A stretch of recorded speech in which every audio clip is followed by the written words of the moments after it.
ចេញពីស្រុកមកនៅភ្នំពេញដួងចិត្តសែនតោម្នេញគ្មានញាតិគ្មានបងប្អូនសុំគេធ្វើការជាកម្មករសំណង់ប្រឹងធ្វើទាំងថ្ងៃយប់មិនដែលហ៊ានសំរានៅថ្ងៃដំបូងបងបាន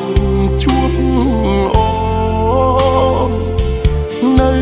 ក្នុងការដ្ឋានកន្លែងដែលបងធ្វើការអូនហៅថាពូតែចិត្តបងលួចប្រាថ្នាលំស្នេហ៍លើជីវ៉ាអូនហើយណាស្រីកម្មករសំណង់មានតែស្នេហ៍ស្មោះចិត្តបងជូនទាំងអស់សូមអូនមេត្តាប្រណីអូនជាកូនអ្នកមានបងជាអ្នកស្រែក្រក្រៃសូមអូនប្រណីកម្មករសមោះស្នេហ៍អូបេះដូងអើយលងស្នេហ៍គេហើយដកចិត្តមិន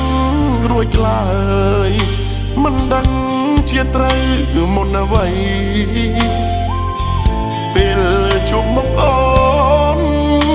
ដូចជាភ័យនឹកមិនឃើញអ្វី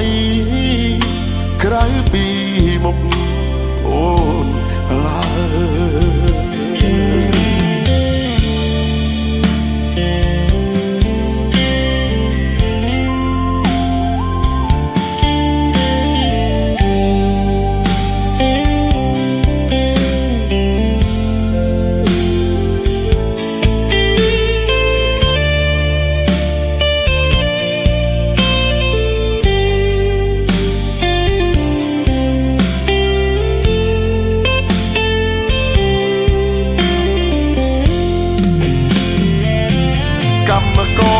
សំណង់